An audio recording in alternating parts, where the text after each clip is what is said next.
Yep. We live. We live. We in here. Shout out to the people. Let's Deep, how go. you feeling, bruh? I'm good. I'm good, buddy. It's good to see you. Yeah, good to see you too, man. I'm glad we can finally link up and spread the word of Hex to the nation, Oh yeah, to the all the people. nations, all the people, my man. Yeah. Oh, this is exciting because when we crossed paths, it was on Discord Syndicate. Was it 24-hour stream or Yeah, before that? it was the 24-hour. No, it was after the 24-hour stream. It It was was the after. stream after the 24-hour one. Yeah, Okay. on Discourse. Yeah. Um, and we linked up then, and we communicated, back and forth from there. Yeah, so that was a Yep. couple of weeks back. Yeah. Oof. But so yeah, we're just doing this. Shout out to everybody that's coming in to hang out with us, all of the Hexicans, Hex Nation.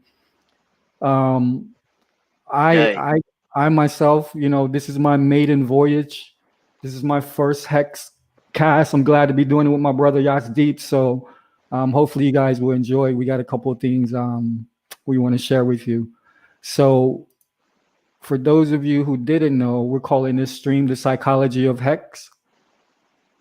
And we just thought it would be good to kind of break hex down like in really layman's terms, for people who may be very new to hex, even like myself, or people who just, maybe want to hear more practicality with regards to how hex is useful and how we can, use hex in the future, and how we can trade and how we can do things with each other. All of this, evolved around hex. So we want to have a real conversation for real people. We'll talk a bit about the numbers and all of that framework or whatever, but we really want to concentrate on actual practicality and how hex is different and is set apart from a lot of. Whoa. Hold on.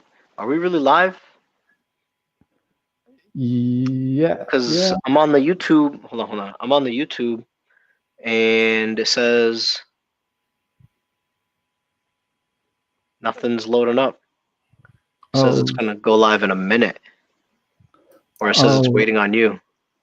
You know what? Okay, yeah, that's my bad. I went live in Prism, so I think it's gonna go live. Like, is it going live right now?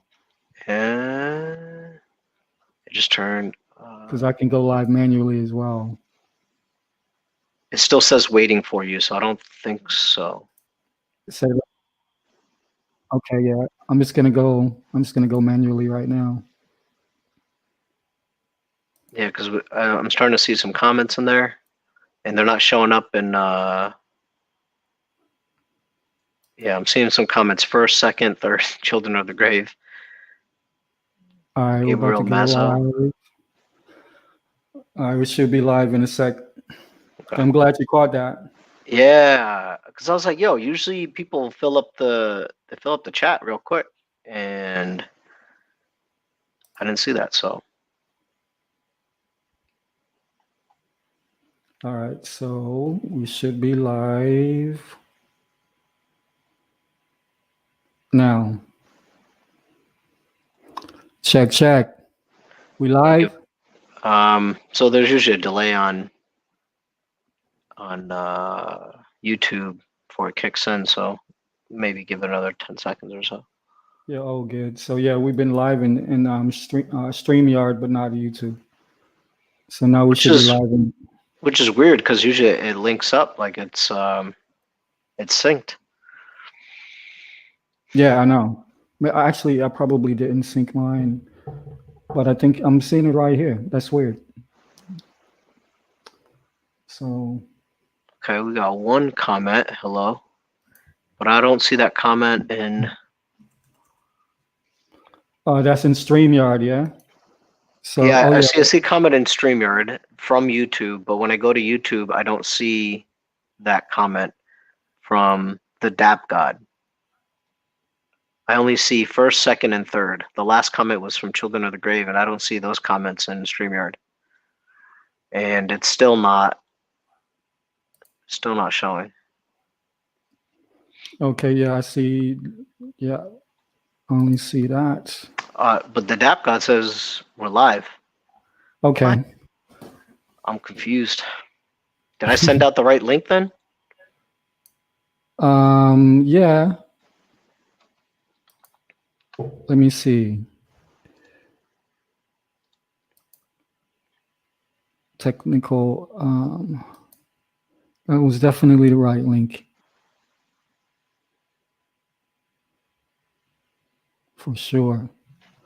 Can you go just to, so if you go to YouTube right now on my page, can you Yeah, grab, I'm gonna do that. yeah. All right. So anyway, fellas, ladies, we're just having some technical difficulties trying to set this up, but we will be on and popping in a second here. But thanks for everybody to come in. Yeah, stream pulled the rug. Seriously. I think I sent out the wrong one because when I go on your YouTube channel, I find it, right? But when I click on the link that I posted on Twitter, it's not there. So can you copy that link from YouTube? Yeah, I'm deleting the link from YouTube and I'm gonna retweet this out. Yeah. Crypto Vince, what's up, homie? The Dap God, I like that. What's up, kid? Children of the Grave, we see you. Timothy Benjamin, what's good? And Gabriel Mazo, the first, that's what's up. No doubt. So let me see here.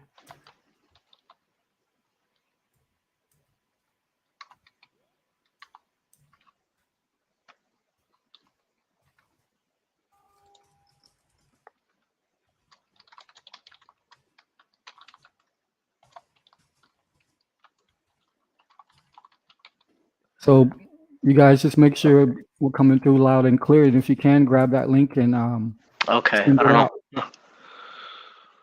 All right, well, I fixed it, so I don't know what happened, but all right. Sorry we interrupted everything, but hopefully things are getting better now. Yeah, we should be good. So you sent that link out, the proper one? Yeah. All right, so yeah, we'll just filibuster for a little bit anyway, a couple of minutes, and get people in. Yeah. So I've got my joint here.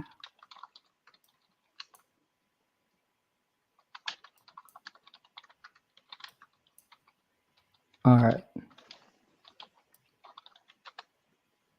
So cool.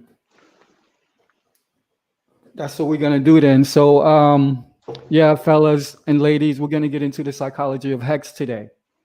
That's what we're going to break down.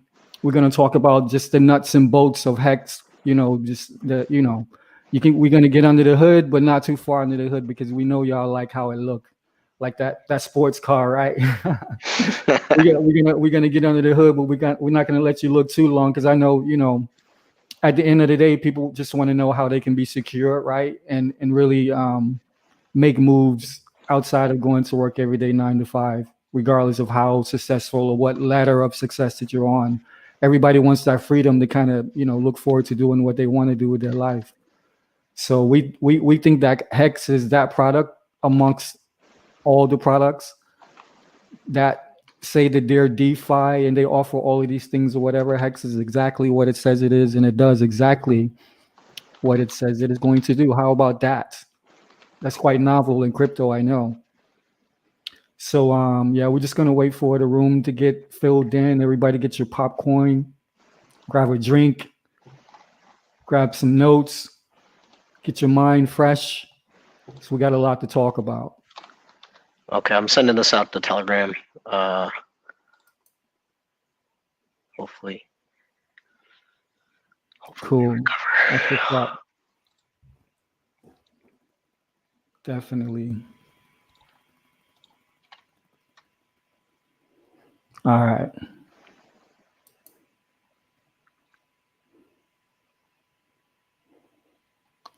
Where is... Okay. So whenever you're ready, we'll just kick this off.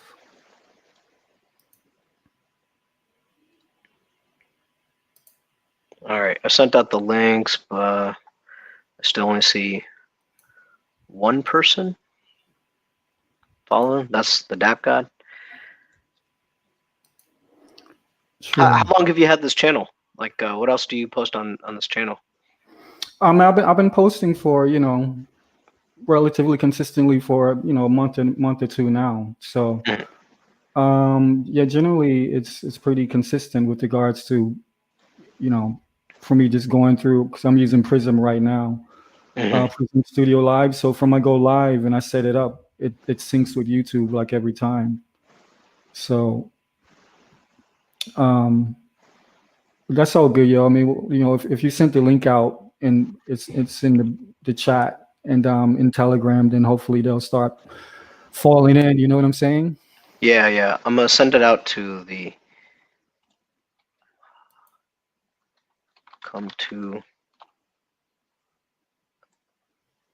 so I'm gonna go into the wrong video and then send them the link to the right one. So the people that are sitting there are waiting for us.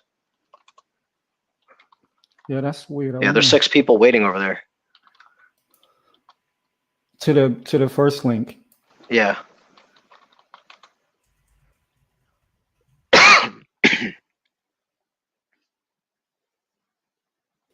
Yeah, there's let's see. We got Timothy, Vince, Children of Grave, Stream Rock. Yeah, they'll catch on.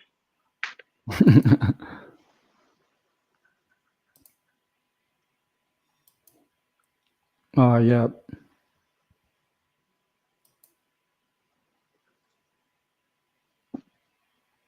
Yeah. Okay. So the one that you just typed in, this is the official stream that's live, yeah? Yeah,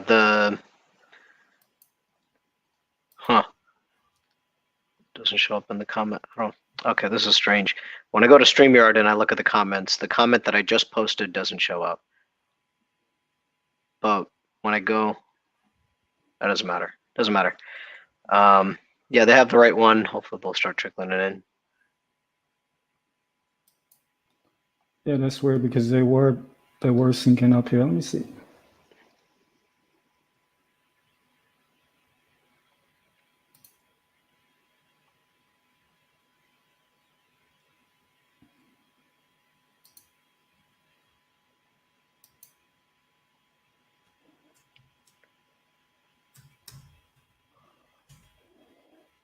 Type that there. Doesn't show up over here. Hey, we got Hex Shark. He just tweeted us out, or not tweeted out. Gave us a shout out on Telegram. Yep.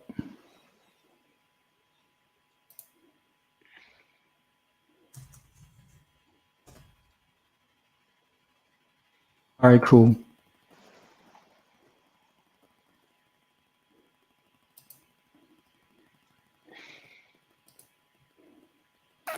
All right, word. So you ready to do this? Oh, I don't know why I deleted my link. Are you serious? What the fuck is going on? What is going on? Okay, hold on. Check my Twitter or Telegram hex for the correct link.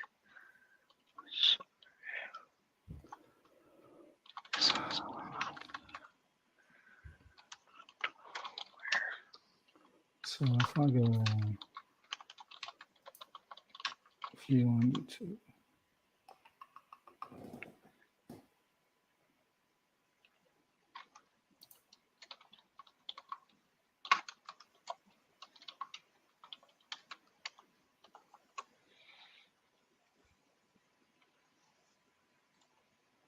Okay, we got 3 people.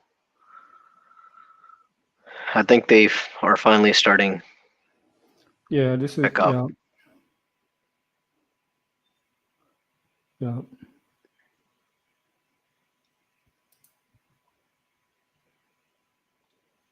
All right.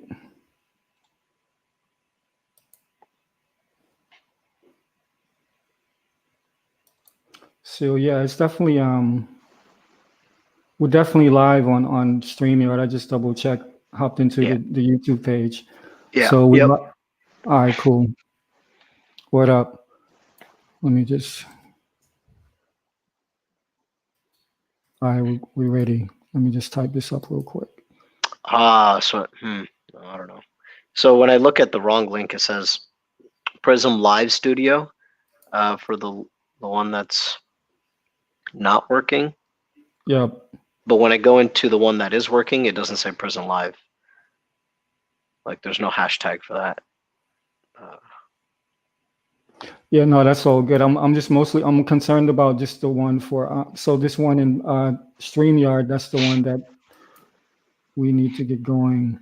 Yeah. So let's just get going, and we'll see what happens with people coming in. But Yeah. I we'll mean, either way, we got them covered because yeah. I've got this Yep. comments section over here in StreamYard anyway. Yep. And we could repost this after the stream's over, and so that people can catch up later too. All right, cool. So back to the beginning. Here we go Back to the again. beginning. Let's go. Rewind selector. The Psychology of HEX. I am your host, along with your other host.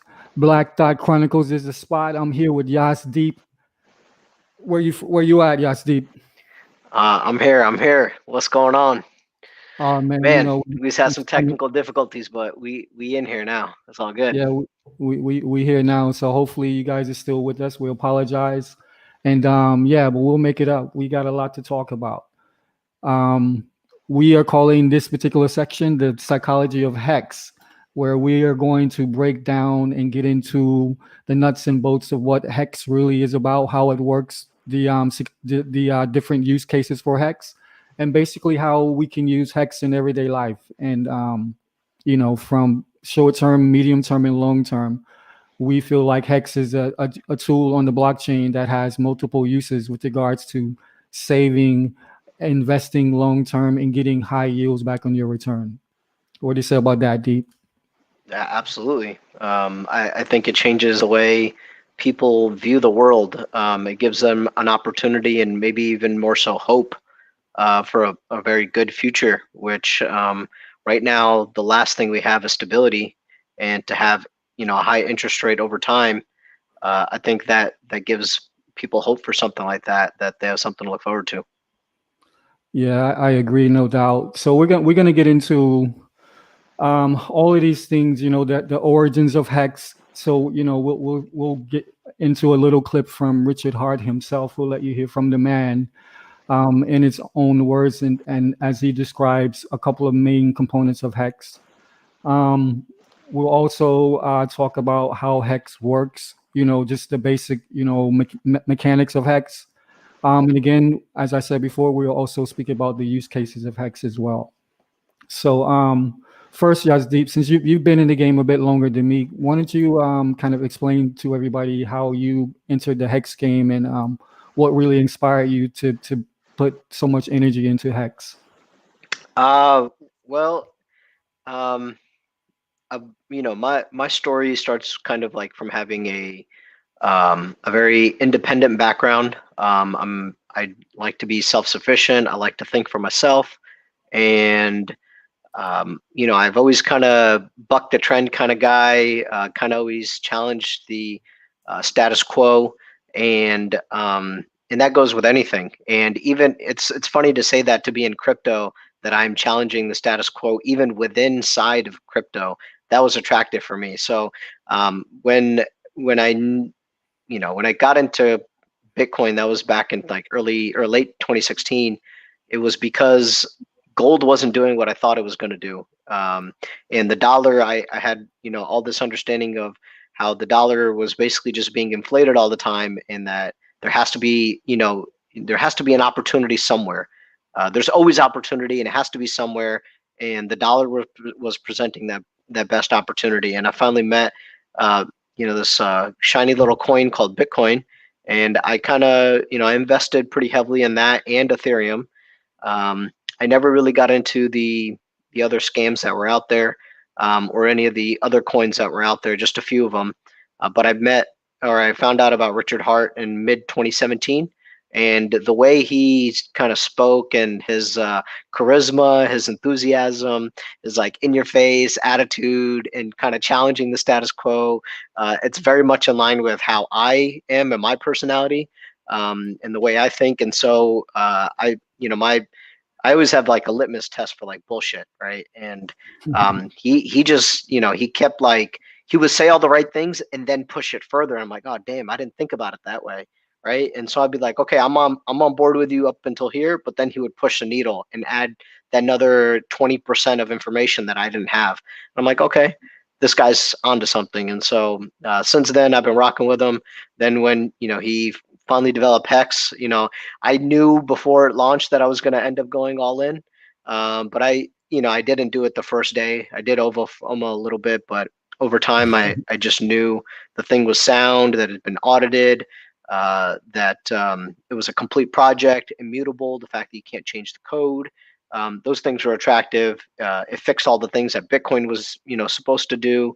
But then it also is designed for HODL. The HODL, HODL is like the thing in crypto, but that's what Hex was designed for. And I'm like, okay, well, if I knew about Bitcoin when it first launched and I could have earned interest on it, why I would have bought Hex, or I would have bought that Bitcoin, right? But that didn't exist. It exists now, and so that's why I was like, I'm gonna go all in. All in. I did, and then I'm like, okay, well now I'm all in, but I need to add value to the community, to not just to myself, but also share my message. And so I was like, okay, well, time for me to start diving in. And actually, it was Crypto Coffee that got me to start my stream.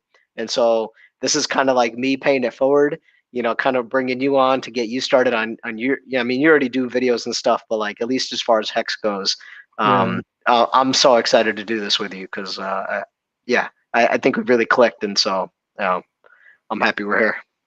Yeah, definitely, man. That's funny because you came into the game way earlier than I did, but I can tell our enthusiasm is it's elevated, so that's a good thing because people feel that way about other coins, but it's kind of hollow. It's more like a wish casting, and that's Yeah, the difference from Hex than a lot of these other coins, especially in the DeFi arena. yeah. Again, the plan is so straightforward, but while we'll just bounce around, but I heard you say something, and so I just want you to kind of define a couple of terms for people who may be new to the game. Yeah. But you mentioned hodler. Mm. Can you explain the difference just within the Hex universe, the difference between a trader and a hodler in the Hex universe? That's a great question. So a trader is someone that uh, let me try to give an honest representation of a trader. So I have a friend, and he's my best friend. Like I've known him since we were little kids, like second grade, right? And he was in kindergarten at the time, so we've grown up together. Uh, he's not into crypto at all, but he does do trading. He does option trades and derivatives and stuff. And I've tried to tell him about crypto, and he just really isn't into it. His thing is, he thinks he can make money, and the derivatives things, it feels real to him, that type of trading. But him, even though I tell him it's a zero sum game, that it's a lot of stress, and you have to constantly be, looking at the markets, and it just takes away, distracts you from your life. And even though I try to explain that to him, he's just really invested in trying to trade because he thinks it'll really set up his future. And I think there is that mentality where people are just, for whatever reason, they've become so convinced that that's one very good way to make money, and that they're convinced that anybody could do it if they just practice. And I think that also extends to crypto and it extends to Hex. But Hex was designed to disincentivize that trading aspect of it. It was designed to get you to invest in Hex, see the opportunity that's there, but from how good the code is written, how well it's written, and then take it a step further by locking up your coins, by staking your coins. And what that means is once you stake your coins, you're less likely to sell them because there's a very strong possibility you're going to incur penalties, very severe penalties. Well, actually, you will incur a penalty. It just depends on if it's on your principal or on your interest, depending on how much time you served and some other parameters. But so because of those penalties, you're disincentivized to want to end stake early. You're incentivized to complete out your promise. So it adds more credibility to you to say, hey, I'm gonna do something, and then you follow through with it. It makes you a better person in that respect. And while you're doing that, you don't have to think about hex. Like honestly, my thing is I tried to go to different industries or different categories within the economy. I try to pick the one or two winners that I really like and then move on. My thing with hex was, hey, I'm going all in. I'm investing in the long term. I don't want to think about it. I didn't even want to do these streams. I wanted to just hands off, move on to my next adventure, focus my attention elsewhere. But I realized that growing this community was also important, in that I can impact it in other ways, that I don't have to just limit it to hex. But to get back to your trading thing, is the traders spend all their time staring at a computer, trying to arbitrage situations, and it's a zero-sum game. Somebody wins, somebody loses. With hex, you can win without somebody having to lose, because you are the person that's in the network creating your own coins and keeping your own promises. And so that just blew me away. Like that's amazing. Yeah, definitely. So, if Bitcoin belongs to the miners, Hex belongs to the stakers, 100%. The stakers hold the power. And what is interesting to me with regards to what you were saying, and the reason why I asked that question, and the reason why, we're even calling this the psychology of hex, because I just think the design, as you were speaking on, is so eloquent, and it's very organic, and it's almost like if you give this blockchain a personality. Richard Hart definitely kind of embodies like this thing with hex or whatever. And we'll get into the psychology of Richard Hart as well, because I even said, in these notes, that if you understand the man, you know what I'm saying, then you're definitely gonna understand the product 100%.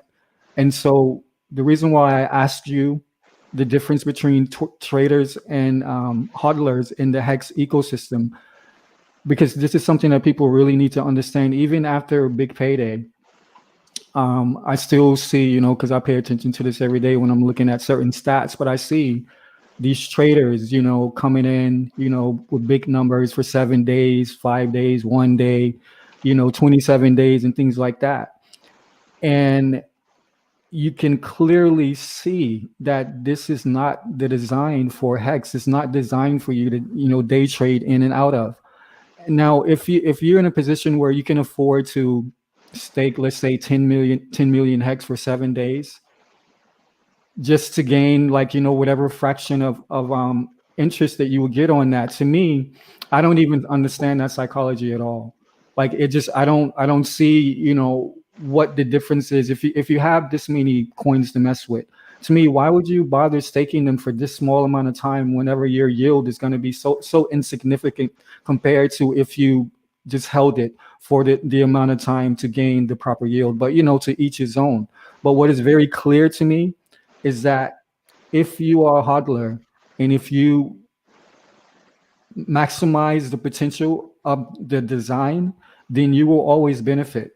In fact, you really can't lose in that situation. So that's something that was very keen as far as my observation when I started looking more deeper into this. And I started looking into how this was the one product that actually looks out for those ones who are truly 100% invested into the product.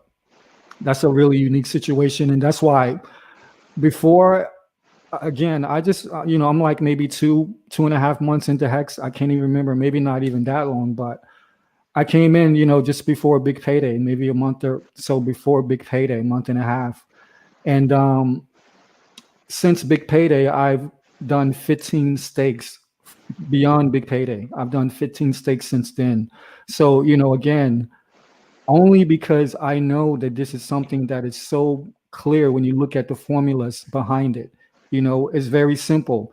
behind all of the programs and the numbers and all of the audits and all this stuff like that is very simple. If you stick to the plan, you will be rewarded. If you try to game the system, like a lot of traders tried to do with the big payday experiment, all of you got burnt. Yeah. I mean, you got what you, or let me put it in an equitable manner. You got exactly what you deserve. And I think I Yeah. heard one of the boys say this on the Score Syndicate as well. Hex gives you exactly what you deserve. That's why I'm saying it's so organic and it's so, it's like a, the most beautiful flower. When you can watch it bloom, from a seed and actually be able to take part in, the beauty that it is. So, from my perspective, that's one of the main key components to me about Hex. If you are a trader and if you can afford to take those small gains by investing big numbers, then that is allowed within the framework of Hex, but that's not how you will ever maximize your potential. Yeah, no, I like what you really said about understanding the man makes you understand the product, and you can draw similarities between Richard Hart and Elon Musk. We understand Elon Musk and what drives him and how passionate he is about all the many things he's invested in, which is a lot. It's not just Tesla, it's not just SpaceX.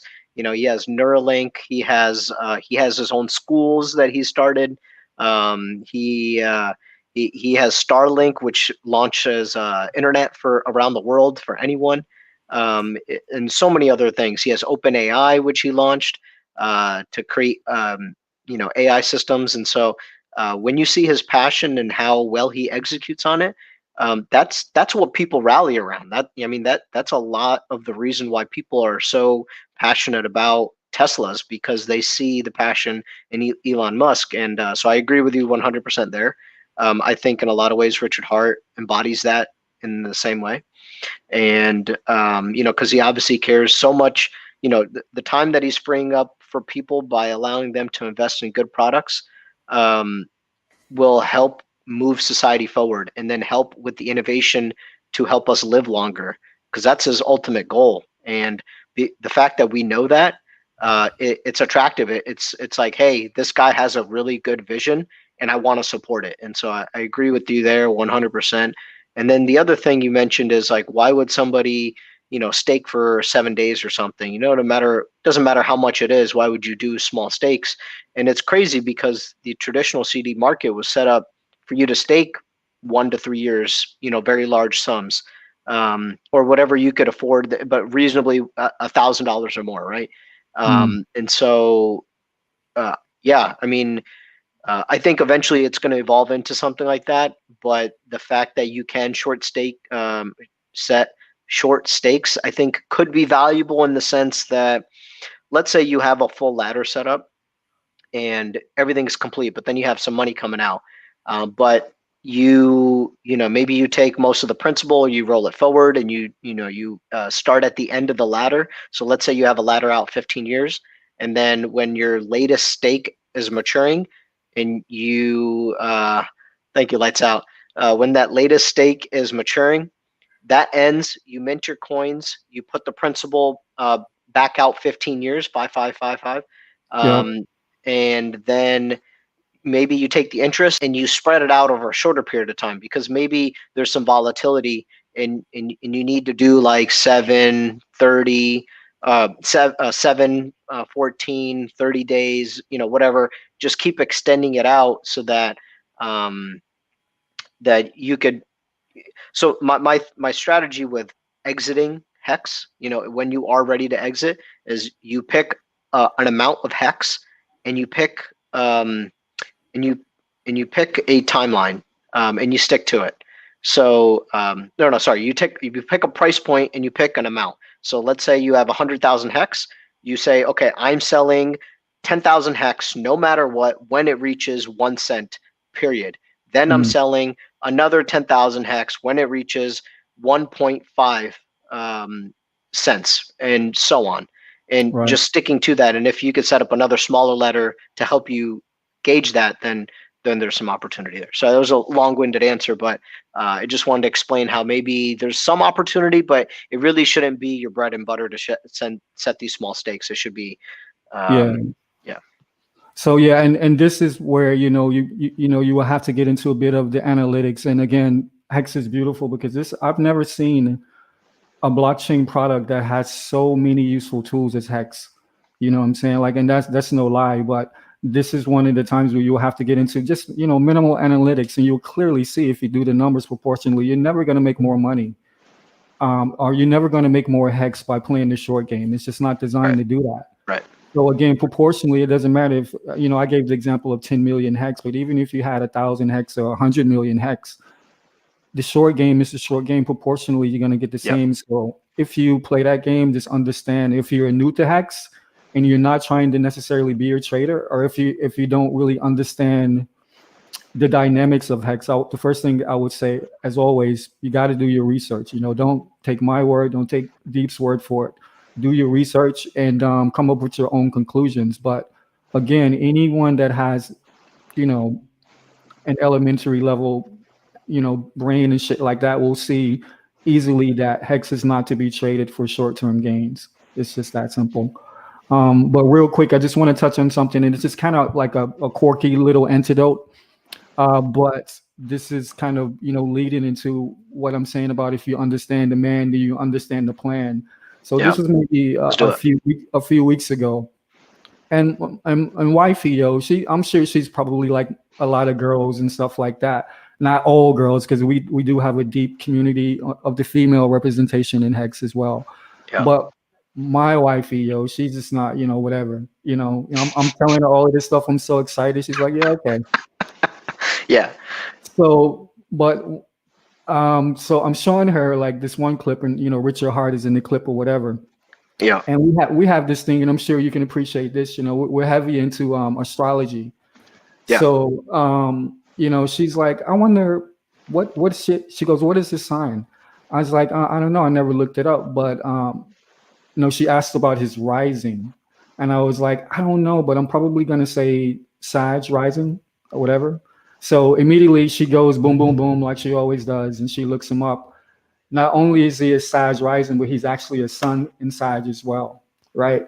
So that's what even spurred me to come up with this particular title, The Psychology of HEX, because I think I actually mentioned this on the first stream I did with you guys over Disclosure. When I was saying, when I see Richard Hart, I can understand why people would be put off by him, but to me, those are weak type of mentalities. You know what I'm saying? Those are somebody that probably are not very confident in themselves or their abilities or whatever.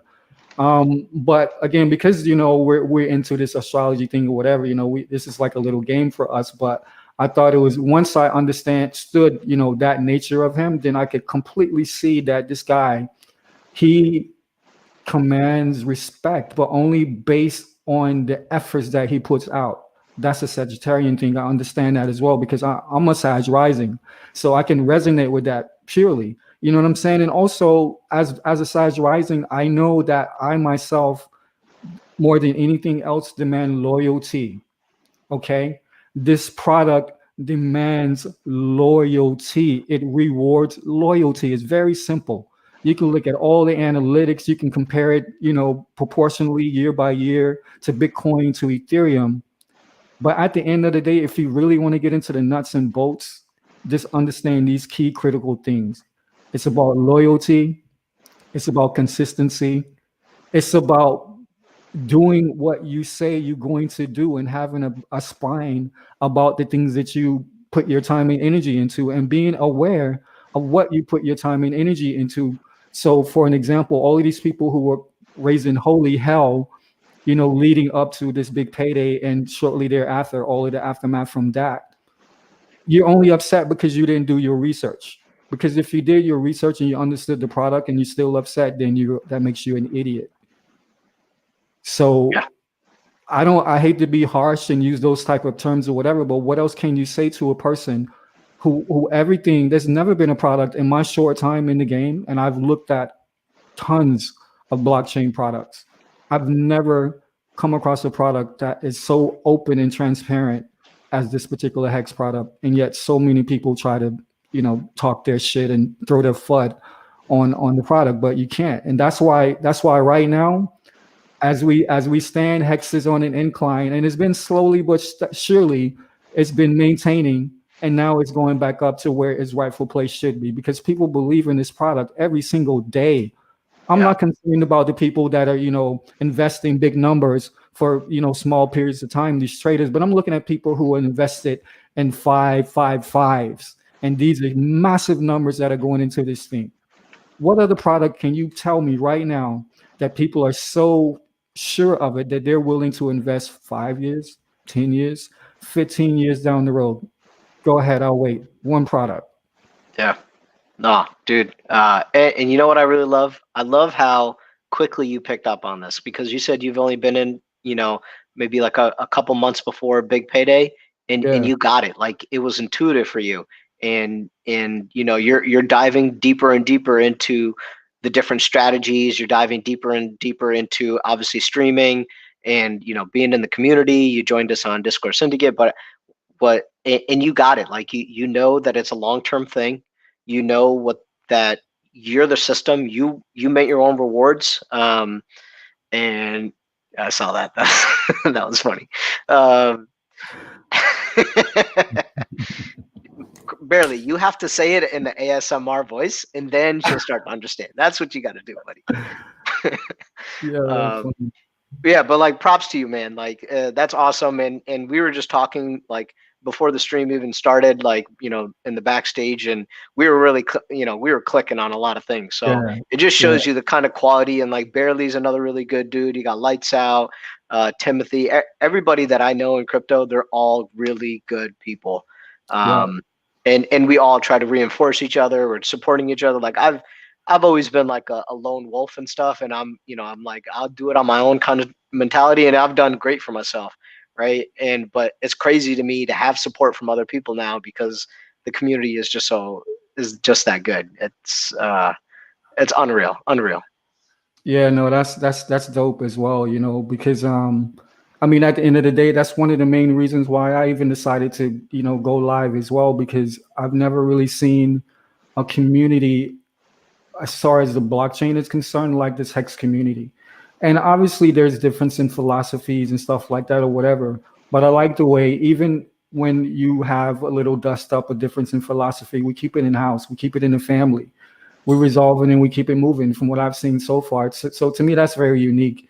And I think that from what I've seen so far, these are the type of people like yourself that I can definitely see collective unification on certain projects and things moving forward. I think you spoke about this last Sunday, your Sunday as well, about getting into actual the Hex universe and that Hex life and really making it something to be proud of. Not because we're trying to hype anything or whatever, because the hype is real, and that's what a lot of coins can't really tell you. They can't give you that right off the bat. They can't present a product to you without, okay, well, we're waiting for the 2.0, or, we're waiting for this, mainnet to go live, or, this, fork or whatever, but Hex is ready to go and it does what it does. So, yeah, again, you are live and direct with my man Yazdeep.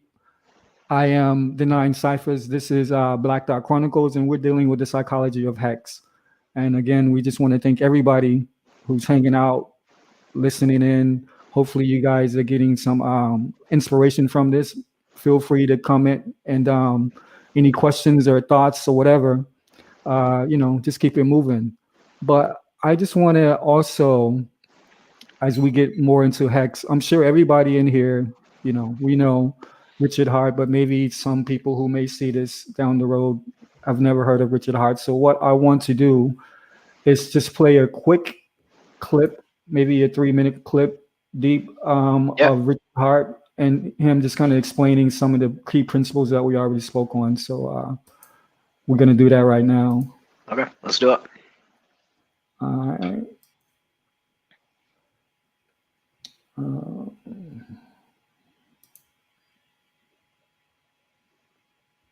The only use case that has had any adoption was. Oh, come on. Of course, right?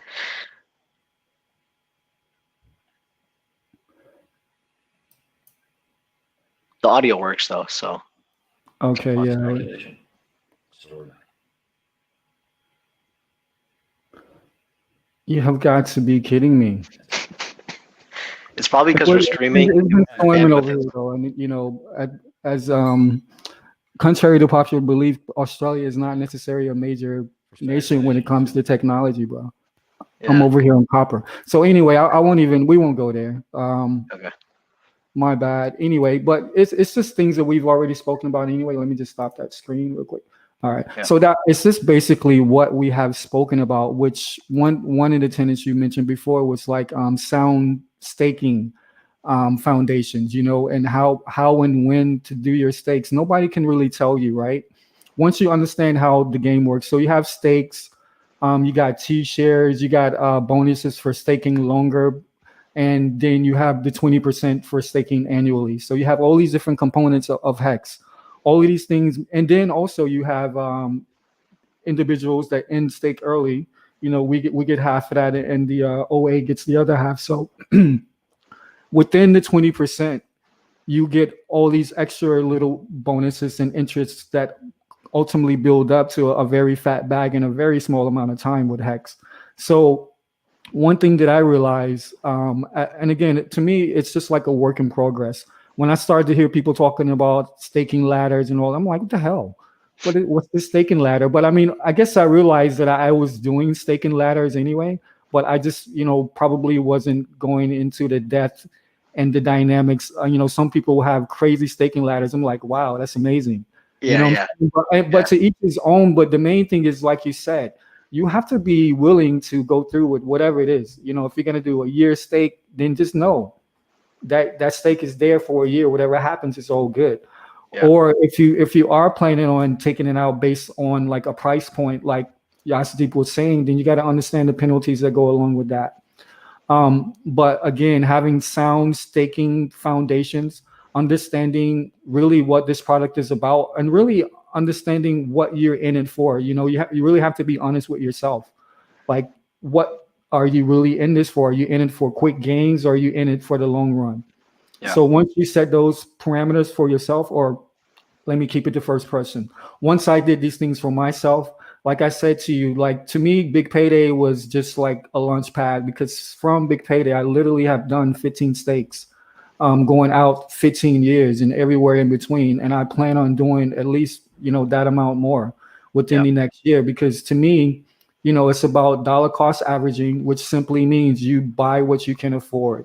Yeah. Simple. You know what I'm saying? So if you get what you can afford, as long as the price is doing, you know, whatever it's going to do, as long as you're staking more and you're getting more of those T-shares, then you're going to be in a good position. And the only thing that's speculative about HEX, if you really want to say, is whatever that rate is going to be, the actual dollar amount or the dividendal amount at the time that your stake is over. Yeah. That's the only thing that you can really speculate about HEX, but that's the speculation in the crypto game. That's the speculation in investment, period.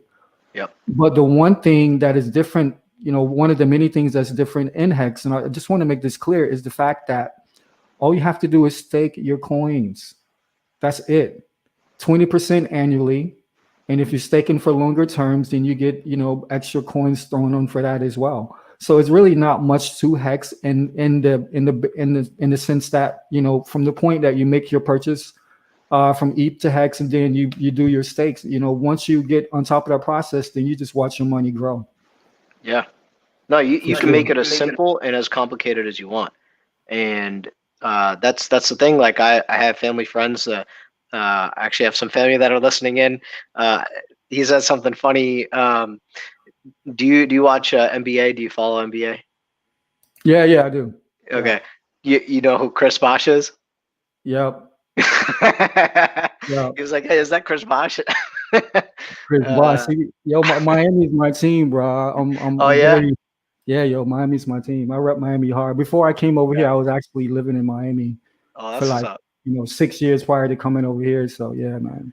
We got a little rivalry. I'm a Knicks fan, so. Bro, I was gonna crack on you about that when I saw it. I'm like, yo, I'm so sorry for you. My condolences. Yeah, you know I have strong hands though. You know I'm not gonna I've been in this for a long time. If I could be a Knicks fan, I could definitely support Hex for 15, 30 years, no problem. Yeah, that probably prepared you for this day, huh? Yeah, exactly. But yeah, no. What were you talking about? Sidetracked.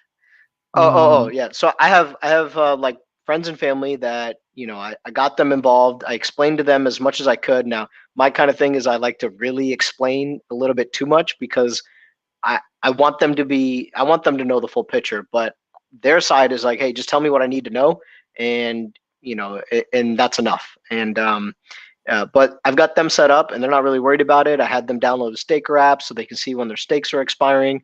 And that's all they need to really think about going forward. But if, for myself, like I like to really be involved, and I can make it as complicated as I want. I can dig into the share price. I can dig into the code. I can dig into staking ladders. I can, there's so many angles at this. What's going to be coming in the future? How this can be adopted with other financial instruments? Like it just on and on and on. And but that's the beauty of it. If you want to keep it really simple, you want to get in, you want to stake your things, and then just you can even set up email notifications, or you can set up you can have your staking ladder translated into a calendar for Google or Apple, whatever you use, and it can just send you reminders, and so you don't even have to think about it. And that's the beauty of it. And then I think for a lot of people it's like, hey, they just want to make money, but I'm kind of an idealist, and I really want to make the world a better place, and I can see how creating stability is one of the best things you can do for the world. And through economics, the monetary stability, I think will pay will it, I think that's how you solve racism, to be honest, because people, if they're trading with each other, they don't give a damn who you are, as long as they're making money, you're making money. And if you help them make more money, they're going to love you. They're going to forget the whole race thing, and all these other social problems that we have, they go out the window when everybody's making money. And so for me, knowing that my economic background and my belief there, that's why I really support Hex, and I'm continue to do so. I'm gonna keep rolling in. I'm every stake that matures, I'm gonna put it out another 15 years. So yeah, definitely, I agree. And it's funny because that's really was one of the things that really excited me about blockchain as it was presented to me back in May. It seems like forever, but it literally has only been since May when I made my first purchase. Yeah, that's crazy. But and I'm looking and I'm seeing even the first coin that I bought, I specifically bought because of the use case that it presented to me, banking the unbanked, and reaching people in all of these places that don't have access and all the stuff like that. I'm like, yo, that's really dope. Yep. And as soon as I began to do just a little research, I'm saying literally within the same week of me first doing my first purchase, I started to see some of the actors and players that's involved in some of these blockchain products. And I'm like, fuck, this is not what it seems. You know what I'm saying? Yeah. Like I'm literally immediately, it's like I went from, elation to just being very happy and excited that I can actually invest in something that's going to do more than make me, material gains and stuff like that, Yeah.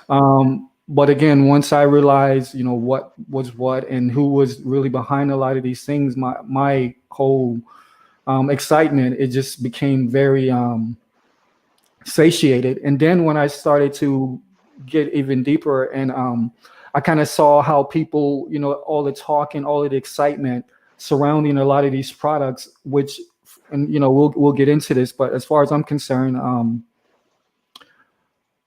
I think a lot of these products that are being offered, they don't have our best interest at heart. They're not to unify, right? Yeah. So basically, all the things that they're presenting, like banking the unbanked and leveling the playing field, you really have to ask yourself for who, because you can look at these people who are speaking this particular dialogue in this way, and you look at who they've represented historically, and there's no way they're talking about us when they're speaking of leveling the playing field. So again, like when I found Hex and I realized that it actually was the product, and then when I saw so much hate around Richard, because I was shocked, what I'm saying? I was like, why are people hating on this guy like that? What's up? Then when I saw a couple of clips of Richard, I'm like, okay, but yo, if the man is speaking facts, if he's disseminating information that nobody else is, and he has receipts, then what the fuck? What's really your issue here? Right. You know what I'm saying? So all of these things attract to me. It's like it's like a rebel in the midst of a bunch of, followers and, Yeah. The status quo and on the blockchain. That's how I see Hex, and it definitely blends with my personality for sure. Yeah. No, I agree. And yeah, and the thing is, it's I think it's just a confirmation bias problem, at least within the crypto community. People have a bias towards Bitcoin or some other coin, and if whatever you say doesn't fit their narrative that they've already kind of developed for themselves, they're not open. They're not even open to the idea that you're telling them a fact. They just get defensive, right? It's not like they're telling, if I told somebody, I recently had this conversation on Reddit, and I told somebody that, hey, Bitcoin's had 2 inflation bugs, and all the mining is centralized in China. And they got defensive with me. They're like, hey, what's your problem with Bitcoin? I'm like, hey, I'm just telling you the truth, because you said it was the most secure thing that was out there, the most secure asset in the world. And I'm like, that's not true. And I'm just telling you that you're wrong, and you do whatever you want with the information. But like, what are you getting defensive with me about? He's like, well, what are you holding? Or, things like that. And I'm like, this guy just has a confirmation bias. And I think so many people are that way, that it's really destructive. But once we break down these barriers, we get a bit more public, get into the public eye. Like, I don't even care about this crypto community. I'm focused on the public. I want to try to help the small fish, get in, stake long, have something to look forward to. And then if whales want to FOMO in, I mean, let that happen. But just my focus is trying to bring people on board and get them to buy in on something that could really change their life. Yeah, I agree, definitely, for sure. And that's why, honestly, I'm literally doing this with you right now, because again, I mean, this is the first product that I 100% know it will do what it says it's purported to do. And, you can't really beat that. And it's so simple. It's like a fixed deposit, certificate of deposit, whatever you want to call it. You put your money in, just like right now, you go down to one of these establishment banks that don't care anything about you. Yeah. That's doing fractional mathematics to cheat you out of everything that you will ever have value in. Yep. And at the end of the day, you getting fractions of what all these people were complaining about that they got on Big Payday. Name one single bank that would have given you the rewards you got, regardless of whenever you put it in within that year leading up to Big Payday. Name one single bank that you can go into, one major institution you can go into, and you can get that type of gains in that period of time. You know what I'm saying? So yeah. This is a real, and then on top of that, as I see even today, I'm looking at, the rankings and stuff like that, and all of these major sites like CoinMarketCap and CoinGecko that everybody uses that really don't know the inner workings of crypto. That's where they go. Yeah. And Richard Hart talks about this as well. Nobody's looking on page 2 when they're trying to make an investment. You know what I'm saying? Like, nobody's looking for, the 200 best coin, when they're looking to make an investment, which according to these 2 particular sites, this is where they will have Hex, even if they have Hex ranked at all. But if you look at the official ranking, you see Hex is doing way better than a lot of these coins that's been out for years. Mm-hmm. Years. Mm-hmm. You know what I'm saying? Yeah. The sustainability, the volume. How do you want to do it? The market cap, you want to look at the analytics, deep into the analytics. You know what I'm saying? No matter which way you want to chop it up with Hex, it is like, it's buff in the crypto game. You know what I'm saying? And it should be, it should have a lot more shine. So again, people like you and me, you know what I'm saying, like hook up with these other cats. Like I said, shout out to Unwrecked and the boys. With what's the name of the show? The night show with late night. The late night Hex show, I think. Late night Hex show. I checked these boys out. They're local to Australia, so I'm sure we'll cross paths as well. And this is what we have to do. We have to keep this community strong. We have to keep honest about what this product is, and we have to keep each other honest about how we present, the product. You know what I'm saying? Because to me, as you said, this is something that is generational wealth. Because we've got, my wife is Indian. You know what I'm saying? So we got fucking fixed deposits back in India. You know what I'm saying? We're getting, 8%. That's fucking great compared to anywhere in the West. But it doesn't compare to HEX. Yeah. You know what I'm saying? So there's monies that, we've had tied up for 5 years, 5 years, or whatever, that I'm thinking, damn. Yeah. I wish HEX was around. I wish I knew about it some years back. I could have been putting that money directly into HEX for the same period of time, and the return would have been like 200, 300x more than whatever I would have done in traditional banking. Yeah. So now what we were talking about earlier before, and I think this is something that a lot of people will be interested in as well, as far as like everyday use cases, like some of the things that the real world use cases of HEX, right?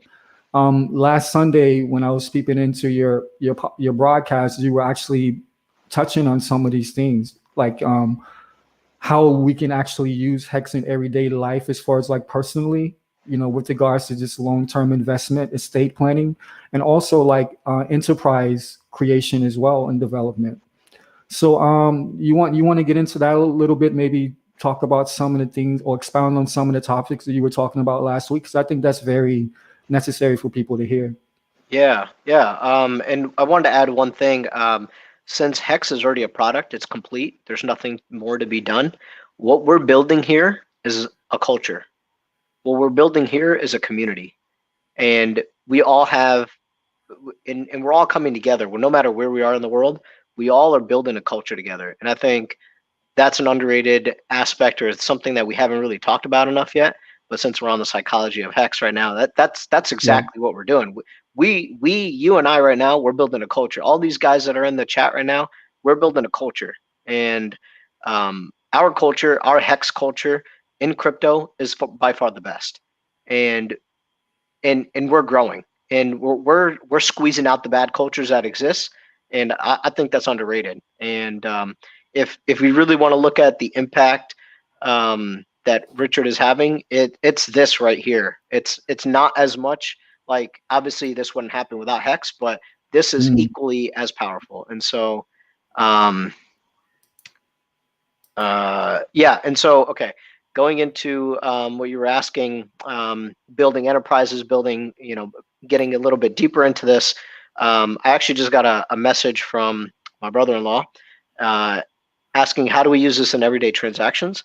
Right now, it's not set up for everyday transactions, but it's not that it couldn't be. The thing is, with transaction is like, let's say I'm trying to buy something. Let's say I'm trying to buy a ledger, or whatever product I'm trying to buy. And I go to Amazon, I'm trying to buy something.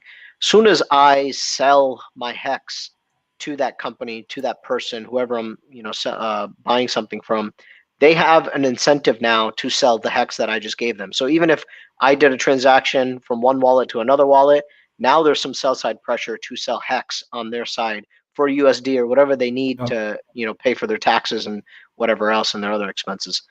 And when that happens, that drives the price down. Yeah. And so I actually don't think right now that's not the focus, is not to transact with everyday life. Right now, it's a store of value, and that's what a CD is. It's to grow your store of value, and that's the thing that people have gotten wrong. Like, you can use other coins, like Bitcoin Cash is probably the most accepted that I've seen, but the price is down in the dumps. And it keeps going down and down, even though it's probably the most used for transactions. And I know Dash is also working on trying to be a more transaction network. And if that happens, great. More power to them. I don't really want to speak on those too much.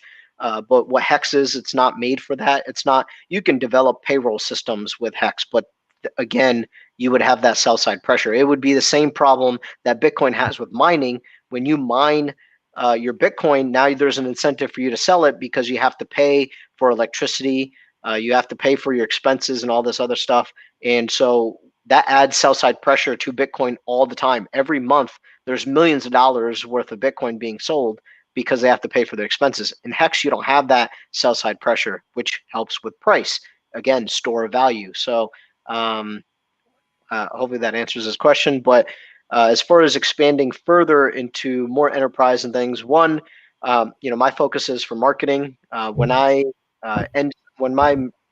stakes mature, I'm going to roll some of that money. I'm going to turn it into USD, but I'm going to roll that into marketing for HEX. And so while it will add to some sell side, I'm going to take the profits, and hopefully that amplifies the message even more. And then when Staker app comes out with their referral system, that'll give me even more incentive to grow that economy in that way. So, I don't have a problem with people selling eventually, because at some point, my long-term things, I want to start school systems. Because I have a real problem with the education, not just in the States, but around the world. People don't understand economics. They don't understand jack shit about anything. They're being taught all this nonsense. I was trying to help my younger cousin with math, and she's learning about functions, but there's no real life application for why she's learning about functions at her age. And I explained it to her, so she got the homework done, but it's like, what a waste of her time. Like, I'm sure there's something that she finds more interesting that she could learn when she's, like, why is it that you have to learn about functions when you're in whatever grade you're in? Why can't you learn about what you're really interested in? What if you lose interest by the time you get to the grade where you're supposed to learn about, whenever it's pre-prescribed that you learn about, chemistry or something? If you're interested in chemistry at 8th grade, you should learn it at 8th grade rather than waiting until you get to high school or whatever the case might be. And so fundamentally, that's my long-term goal. And then also I have a problem with healthcare. I think the cost too high, transparency sucks. And people want this like universal healthcare idea. And I think it is indistinct. If healthcare was so low that it was affordable to anyone versus healthcare being free because it's universal, I think it's indistinguishable, that people wouldn't mind paying for healthcare if it was affordable. But that's the thing. They don't really care if it's free or if it's affordable. That's just the price point. But the difference is quite different. When you have something that's free, it's a subsidy, prices go up, quality goes down. This is well documented. When something's in the market, there's incentives for driving the price down. There's incentives for driving the quality up and innovating constantly. And so there's totally different feedback loops there. So those are some of the things I want to work on in the short term. Right now, I am developing a hex board game, a physical hex board game. It's very rough draft. I need to get approval from Richard to use the copyright and stuff. So if this doesn't work out, like, no promises or anything, but I just find this really interesting, because I think that's one way you can get multiple generations of people. You can get your grandparents, you can get your parents, you can get yourself, your kids, whatever you have. They can all sit down together with the intention of having fun, but they're also at that moment are going to be very open-minded to learning new things, which isn't the case in a regular situation. Like normal day-to-day, people aren't as open-minded because they're trying to get through whatever they need to get through their day. But if you have a situation when everyone's trying to have fun, it's like playing Monopoly. You set up a board game, and you'll be open-minded to learning about what hex is, what staking is. It's kind of like playing life, and it's kind of like playing Monopoly, but we're going to try to combine the two ideas, maybe make it into a tablet idea or something. And maybe a tablet type of game. I don't know how it's going to morph into, but I think it's really cool, and that's one way to expand the education, the knowledge, and maybe that the young kids that are playing that game might grow up with a different sense of what is a responsible, like, incentivize good behavior through this game, and then they might learn those and use those, apply those principles going forward in their life. And I think that adds value to the world at large, and that's my goal. So I think those are some of the ways that we can, and there's other people working on different things, different marketing techniques, and different products, or different products and stuff. So really exciting, and I can't wait to see what else happens. I've heard some rumblings about some cool things that might be coming out in the future. No promises, so I won't talk about them. But I'm just really excited. Yeah. So I mean, there's definitely a lot of use cases that people are bubbling on, and a lot of things that nobody's even thought of yet. And that's what's really exciting about Hex. It's so young. This product just had a 1-year birthday, so I think we're in a pretty good place. But it's so funny as I hear you talk, like how aligned we are with the social, political, economic type of sovereign libertarian focus on things, because again, more than anything, this is my main focus. And like I said, because, so for instance, one thing that I've been kind of building on with regards to Hex, just to same with the theme of just keeping it simple and, fun and kind of interactive. So, I make music, and all the other stuff, produce and engineer and, write and all the stuff like that. So obviously, I know quite a few musicians, all over. So, I'm just kind of, thinking about a platform, that's, Hex as the foundation on the blockchain, where I can do kind of like a Yo MTV Raps or something like that. I mean, not something I'm just saying like our the basement or something like a hip hop show. You know what I'm saying? Yeah. But like live on the blockchain, and basically have Hex as the background. You know what I'm saying? Like if it's something as little as like just giving away Hex.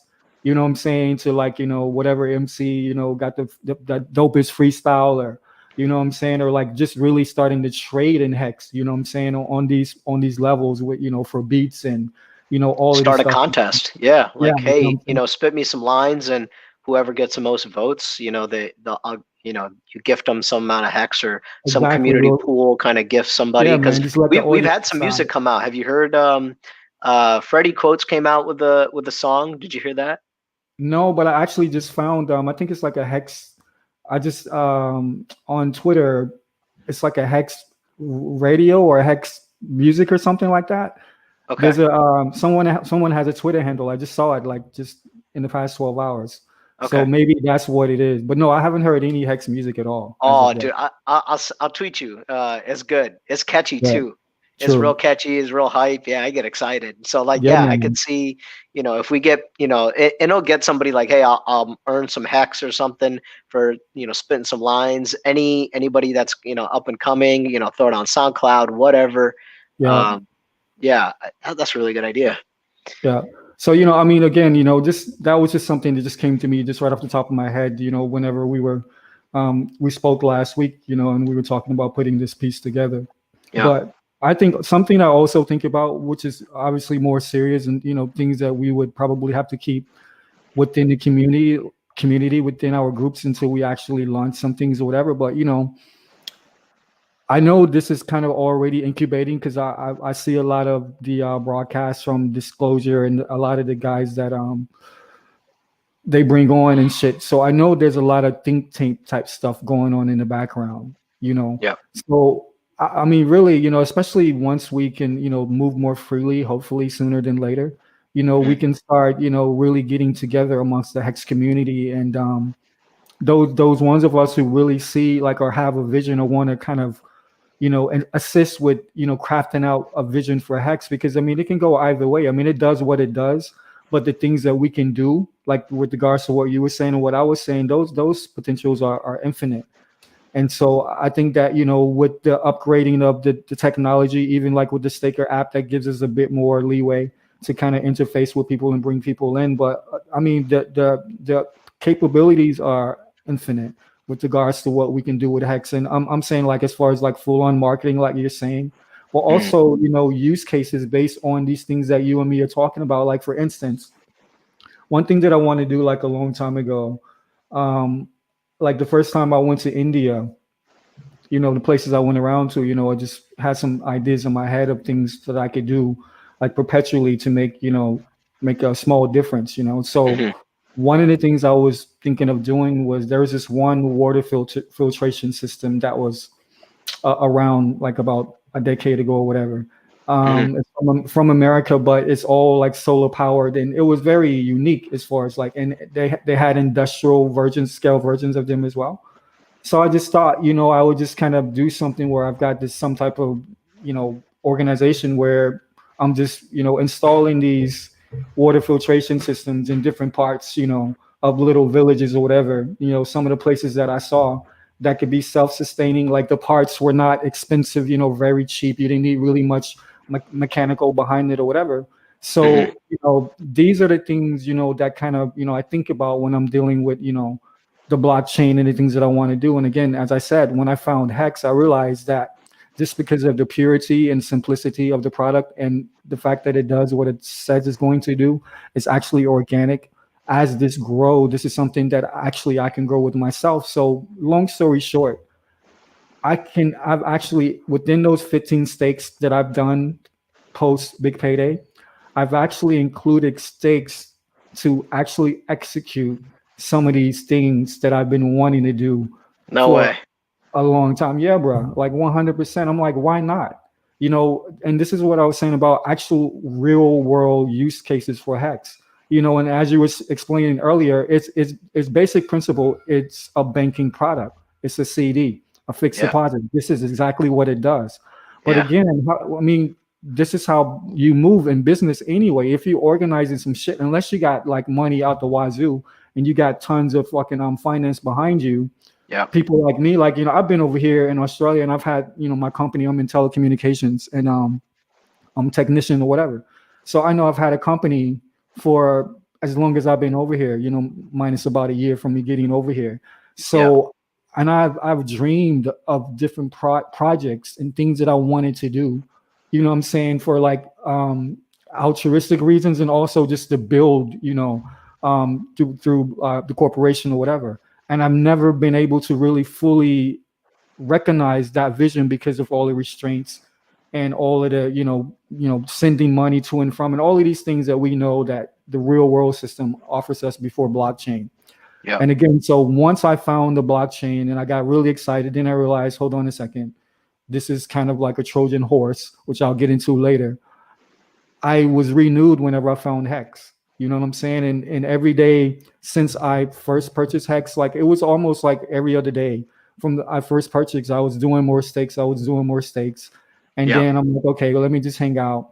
Then after big payday, when my vision came more clear, after I'd done more research, after I broke bread with brothers like you and the boys at Disclosure Project and all that shit like that. I'm sorry, Disclosure Syndicate. Discourse I'm Syndicate. sorry, Discourse Syndicate. Yeah. Yeah. I realized, again, once you commune with like minds and stuff, you get ideas, right? You get vision. Yeah. So that's when I decided, okay, well, let me just start on this one part now, and I can combine that with the other things that I've already been doing.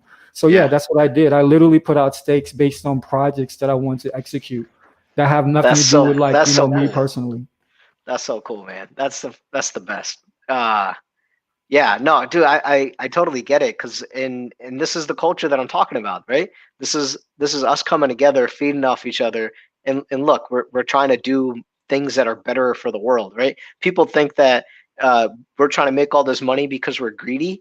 Do you hear the conversations that we're having, like amongst each other? Like the things that we're like, yeah, we want, Moon Boy talk, like, yo, let's get $1, let's 50 cents, whatever, right? Let's go to $72, whatever. Like, we have that in us, right? Because it's exciting, it's fun, you talk shit, we make fun of each other, like that's all good. But there's also a very serious side of ourselves that's also starting to come out, because it's like what you said, you got this renewed strength to, because you can believe in your future, that if these things happen and you set up these stakes, you started planning for these things to happen, right? Like in before this, you didn't have these plans. And I always had these dreams too, but I'm like, man, if I don't have this money, like, how am I going to make this happen, right? Like, I could dream all day, but I got to find something that's going to strike gold, and then bring the ideas that I've always had, that I'm trying to push out. And people listen to you sometimes, right? If you have some ideas, they're like, yeah, but they also know that, like, what you're going to do about it, right? Like, shut up and show me kind of thing, and what have you done for me lately?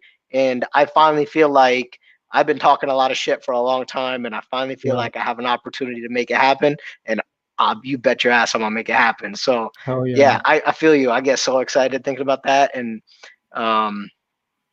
children of the grave, and with each other we can make it all happen. I agree with you, buddy. No doubt. For sure. Yeah, and that's the exciting thing. I was talking to Vince. We were sharing the things that he wants. Vince Crypto, and he wants to work on animal shelters around the United States, because that's something he's passionate about. And I have a dog. He's not here with me, but I have a dog. He lives with my mom now, and like, I love animals. I used to be a vegan. It didn't work out for me, so I'm back off that. But I do care about trying to minimize as much cruelty as possible, while also moving forward in some type of way. And so I can support that, and and I want to support him. Whatever his ideas are.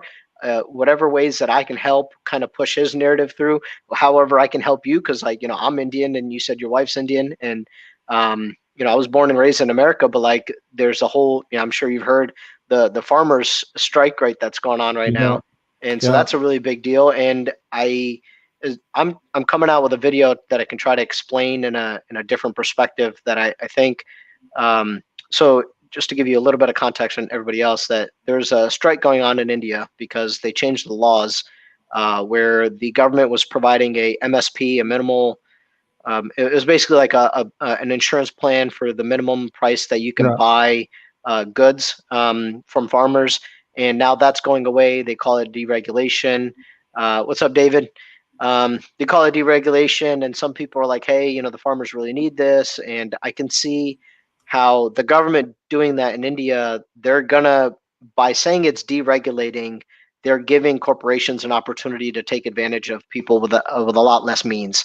But on the flip side, I understand the economics of deregulation, but you can't have this corporatism, this crony capitalism that's going on, and call that free market, because that's not free market. And so there's like inconsistencies on both sides, and I think on some level both sides have some good intentions, but there's I think one side has a bit more nefarious intentions. But anyway, I'm trying to come out with a video to explain that. But here's a way for the people of Punjab and a lot of India, the other farmers that are everywhere else, to maybe it's kind of too early for crypto to take place in India, but what if there was a way that I could take my gains because of my investments and roll that back into the people that gave me an opportunity to be where I'm at, right? My grandparents that came from there, my parents that came from there, and then even though the people that live in Punjab, I don't really know them very much, and I don't have very many family over there, but that's still, in some sense, it's still my people, and I could give back to them, but I need them to try to understand a little bit, how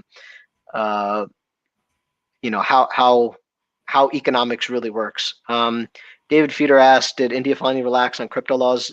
They did, but there's a lot of corruption around there. So there was a Supreme Court ruling of India that said it was illegal for them to make crypto illegal, therefore saying crypto is legal. But I don't know if they're, so that's the current state as I know it. I don't know, and that's pretty recent, past few months at least. So I think for a while it's legal, but we'll see what happens going forward. I know they manipulate their currency quite a bit. They did away with the 1,000 rupee. And a lot of people that are poor, they didn't have banks, they just had cash on hand, and now all of a sudden their cash is worthless. That's totally fucked. And I absolutely hated that. And I'm trying to tell my Punjabi friends and family that, like, yo, this is screwed up. The government can't be allowed to do this. And they agree that it was screwed up, but they don't really fully understand and grasp how it's screwed up and all that. Anyway. No, I'm with you, but check this out though. I got a theory, right, about this whole situation with India. Okay. Okay, so remember maybe about 5 years ago when they came in with the RFID, the national ID for India? Yeah. Everybody was required to basically get this national ID, and obviously if you were on the lower economic scale, then they were tying it to all the whatever government benefits you would get, so you had to have this. So maybe then a year or two later, they debased the currency. So even when they said that, I'm telling wife, I'm like, yo, India's selling out. They're literally selling India out to the West, to be a part of this system, UN and all of this, sustainability and all this stuff like that, right? Yeah. So then they debased their currency, and as you just said, it really affected the people who don't have bank accounts, who are not readily accessible to these type of services in their everyday life. That's a huge part of India.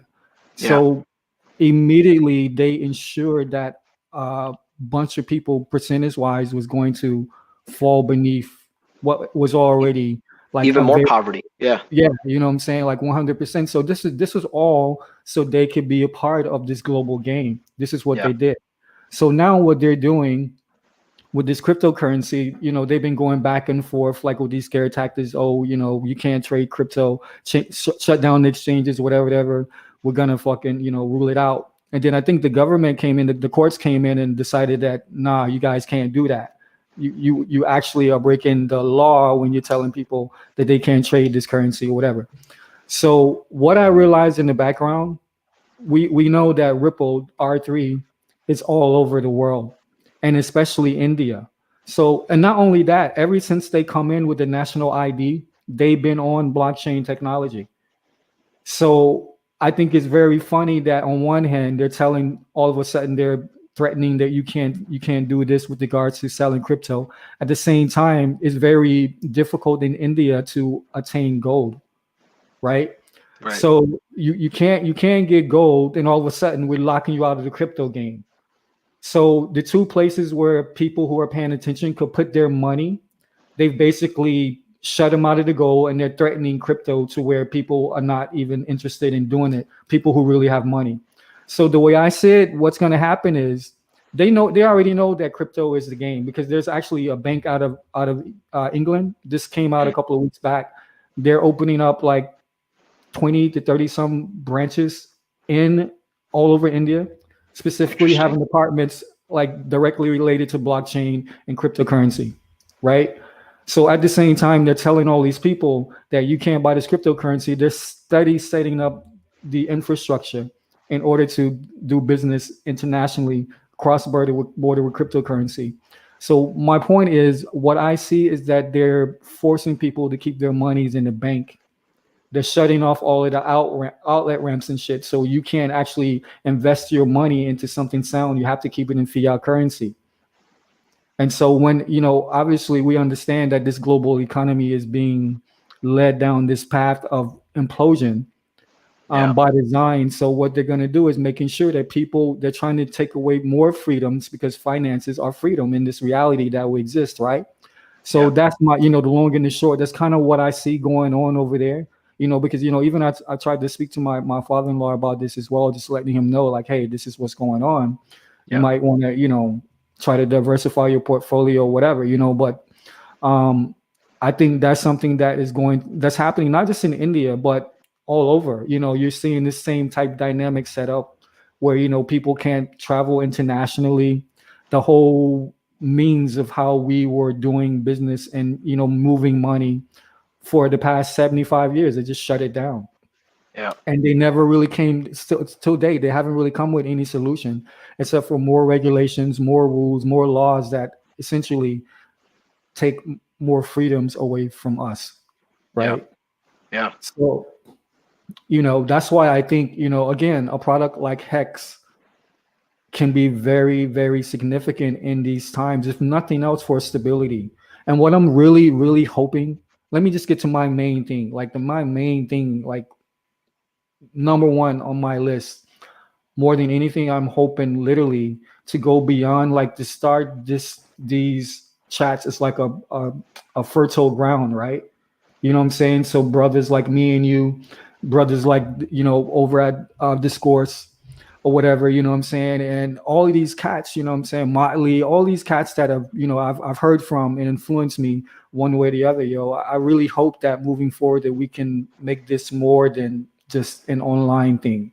You know what I'm saying? I really hope that we can get together with like minds and really create these avenues, these off ramps that are really going to, for proportionally whatever we can do, but we'll really make ripples, like, perpetually, no matter how small we may have to start. Like I was telling you about my idea about the water filtration systems that are, industrial strength, that will definitely help a lot of people.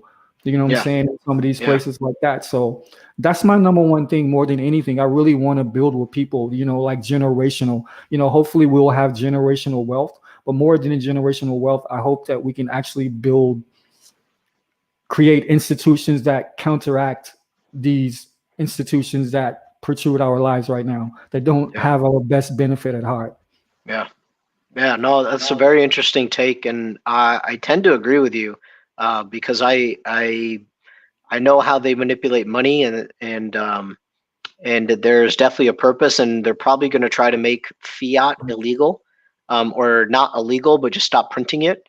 At least in the States, I think that's definitely a trend. They're trying to go to like a Fed coin, and so that they can control every transaction, where the money comes from, where it goes, and we know that the U.S. dollar is the one that's the most corrupt. It's the one that's used for the most illegal amount of activities. And the U.S. government has done a lot of bad shit. It's very well documented. Yeah. The CIA, the things the CIA has been involved with money laundering, drugs, Yeah. drug cartels, working with Yeah. them to achieve their own goals, whether it's in Colombia or it's in Afghanistan, Pakistan. Like there's a lot of shady stuff going on, and Yeah. there's no accountability. There's no way to hold these people responsible. What happened to Jeffrey Epstein? Nobody talks about it anymore. He was in bed with a lot of very wealthy, very prominent people, Yeah. and we'll never know. And it's disgusting. And yeah, so and it's crazy how easy it is for people to dismiss something as a conspiracy only because it is provocative, right? Because it Yeah. actually has some truth to the things that we're saying, and they can Yeah. see that there's something there, but they just don't want to believe it, so it's a conspiracy, right? They want to have their confirmation bias be that the world is not as fucked up as it really is, and the fact that and maybe they just don't think that we can do anything about it, and that there is nobody fighting for the good in the world, and I want to prove them wrong. I want to prove them wrong. I want to, I've talked a lot of shit for a lot of years about what I want to do, and I want to finally shove it in their face and say, look, this is what I've been saying, and I'm proving it, and it's going to happen, and I'm not backing down. I would love for that opportunity, and I would love to be tested in that way. And how many Yeah. people are wanting to take on that responsibility? Like how many people want to take on the responsibility of how you're trying to set up water filtration systems in India? How many people really want to try to do that with their opportunities that they have in life, right? A lot of them just Mm. don't believe that's even a possibility. But look, we're making it happen now, and Yeah. it's not just because we got lucky that we found hex. Like it's very interesting the people that are attracted to hex, right? Because I don't think it's a happy mistake or anything like that. I think, and I don't know if like it's destiny, but there's a reason why we found hex. There's a reason why all of us are here, and it's not just by chance. Yeah. Um, and so I find that very powerful because the type of ideas that all of us have, you don't see this in the rest of society. You don't see the resilience, the type of people that we have, the type of resilience we have. You don't see that in other communities anywhere, whether it's crypto or something else. Yeah. And there's so many military people. The thing that's inspiring about the guys that we have, there's so many military vets, is those people at some point in their life made a decision to go into the military and at any point be ready for war. Yeah. And the mentality for someone to choose to do so, to actively take on that, is interesting to me. It's something that is it's very underrated in our community. We've talked about, hey, we have a lot of military guys, but like think about the idea of going to war, and those are the kind of guys that are on our side. So yeah, man, it gets me pumped. It gets me hyped. Yeah, yeah, that's so funny. This the uniqueness about this community. It is seem to be like a certain type of mentality. Again, like I say, obviously there's like certain little small differences or whatever. But what I can tell that runs throughout is people, you know, that are in this community, they just want what's right and what's owed to them, right? They want to reap the efforts of their labor. You know what I'm saying? They Yeah, want to have equality. You know what I'm saying? They want to be able to do things that everybody should be able to do as long as you're not harming anyone, right? So this kind of leads me to, one of my three, just like random topics that I wanted to touch on. And we've been touching on it all the way through. yeah, But and we mentioned it before we actually came on the line, and we were talking about just some of the things that are happening politically and social, economically, in America and really throughout the world. Um, and I was just telling you, like even back years ago, when I was posting on Facebook, I put up a post essentially warning people about this. And this is when Obama first came into office, for those people who wasn't privy to the dialogue we had earlier. And I was simply saying that, this is what they're rolling out. This civil war followed by the race war followed by the civil war. This was back in between 29 and 2012. Okay. So what I'm saying, obviously I've done enough research up until that point to understand, to see the writing on the wall. And literally what we've watched over the past 12 years is all of that buildup accumulate to what they have been wanting. They want to divide and conquer us. When I say they, I am talking about these would-be so-called establishment leaders. I call them deplorable, but if you want to call them elite, all good. But to me, they're deplorable. Yeah. And the reason why I say that, because they spend a lot of time trying to divide the people and have us do what's not in our best interest, as opposed to do what's in our best interest. They want to give us fake and falseness. They want to give us everything that's not real and not natural, and tell us that it's real and natural and this is how we should be. I feel like the people in Hex are kind of see through that. We know what is best for ourselves, for our family, the people that we love and care about, right? And we don't necessarily need all of this. Like, for instance, I'm sure you've probably seen this World Economic Forum video clip where they're basically projecting to you subliminally what your future will be like, and it's like you will own the property and you will like it. I don't know if you've seen this documentation, and a lot of the clips that they've been putting out for years. Since like 2017, they've been basically telling us that we are coming and we're taking all of your fucking freedoms away, and we're going to use some disease that was generated in a lab and there's patents for. We're going to use this as the pretext, the Trojan horses, if you will, to come and corral even more of your freedoms and your sovereignty. This is what I see is going on. And I'm just, kind of putting this out. And I hope that, the unity that people see within this Hex community, as more people come on and you see people like RG3, you know what I'm saying, the number one pirate. You see people like Dollar Cost, you see people like Motley and Kinetics and all of these guys, and Karim and all of these guys, from all these different places, and gals from all these different places, and we all come together under one banner.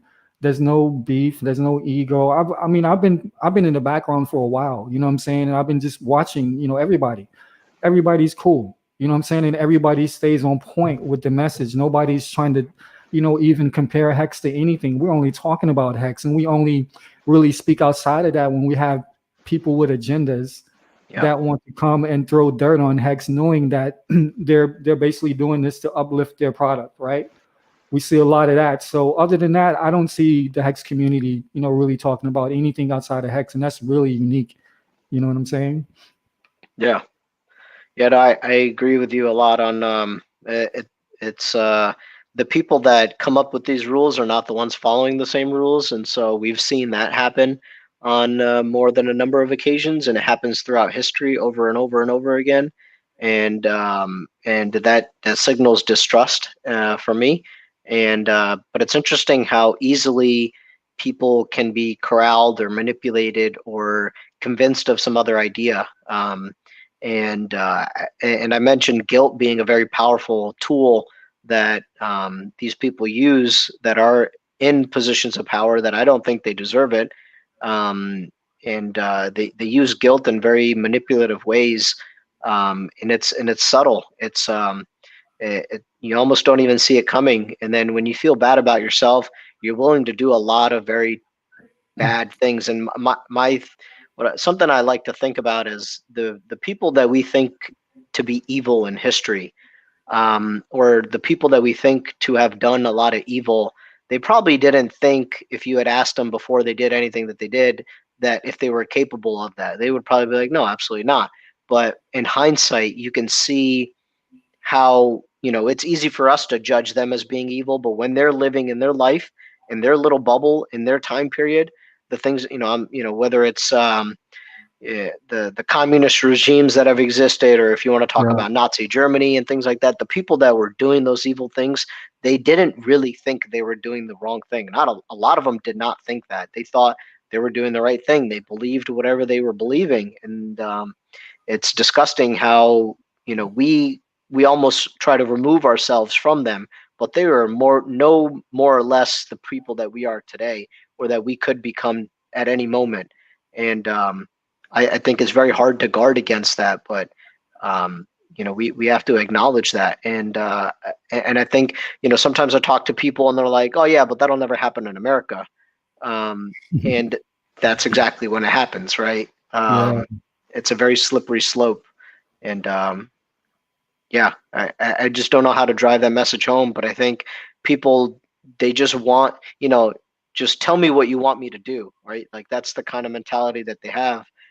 They don't really, they don't want to figure it out for themselves. And so that's what Hex is kind of trying to do. It's giving you a better solution. And here, make the, but you have to you give them 90% and have them come 10% to you, right? And so I have a lot of faith in Hex, but I do see a lot of, even if Hex does what it does and then they outlaw fiat, I think there's a lot of dangers in that. But there's always good and bad kind of fighting each other. But I think people don't know how to tell what is good and bad. It's actually very, very murky water. Yeah, definitely. And the thing is, it's funny because I've been, since I've gotten into crypto and I realized the things that I've kind of realized, and I've been doing deep dives into all of this shit.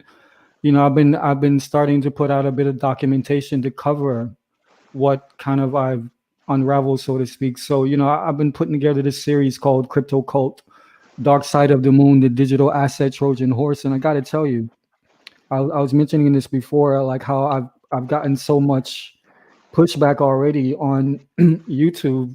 They're giving me scratches for this and that, all this crazy shit. Like they don't want me to get this shit up, right? But essentially what I realized very, soon after I got into this game is that they are positioning the blockchain to be this Trojan horse, is what I call it, in order to corral the unsuspecting masses into, and to with the intention of taking away our freedoms. They want, this is like a high-tech, fascist aristocratic track and trace type system they're trying to set up. And they only really want to make sure that it's not necessarily a level playing field. It's only a level playing field for those who've already got the keys to the game, who's already got the scorecard or whatever.